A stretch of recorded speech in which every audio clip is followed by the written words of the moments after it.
شەوی ڕابردوو لە هەرێمی کوردستان دوو ڕووداوی کوشتن و ڕووداوێکی خۆکوشتن ڕوویاندا.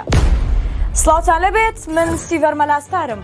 ئەمڕۆ باسی سێ هەواڵی ناخۆشتان بۆکەم.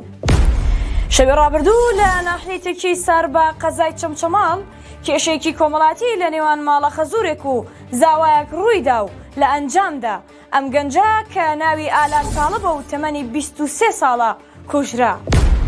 ئالان کچە زای ئەو بنەماڵەیە بوو، واتە لەلایەن خاڵەکانیەوە کوژراوە و تاوکو ئێستاش هیچ یەک لە بکوژەکان دەستگیر نەکراوە.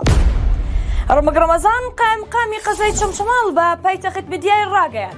هێزانیەکان دەستیان بە لێکۆڵینەوە کردووە و تاوکو ئێستا هیچ یەک لە بکوژەکان دەستگیر نەکراوە.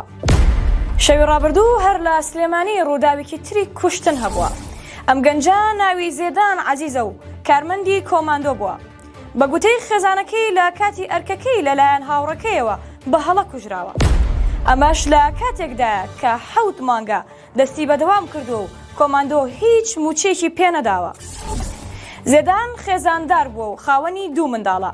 هیچ کێشەیەکی نەبوو و کۆماندۆ یەکێتیش تاوەکو ئێستا هیچ ڕاگەیاندراوێکی لەسەر کوشتن و ڕادەستکردنی بکوژەکە بڵاو نەکردووەتەوە. ڕووداوی سێم ڕووداوێکی تری خۆکوژیە.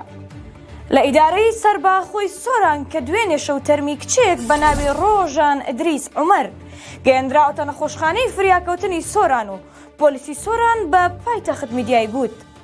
تاوەکو ئێستا لێکۆڵینەوەکان تەواو نەبوون و نازانرێت ڕووداوەکە چۆن بووە. پایتەخت میدیا لە چەند کەسێکی نزیکی کچەکە بە دوواداچوونی کردو. ئەوان گومان دەکەن کە بەهۆی فشار و ترس و تاقیکردنەوەکانی پۆلی 12 ئامادەی خۆی کوشتە بێت.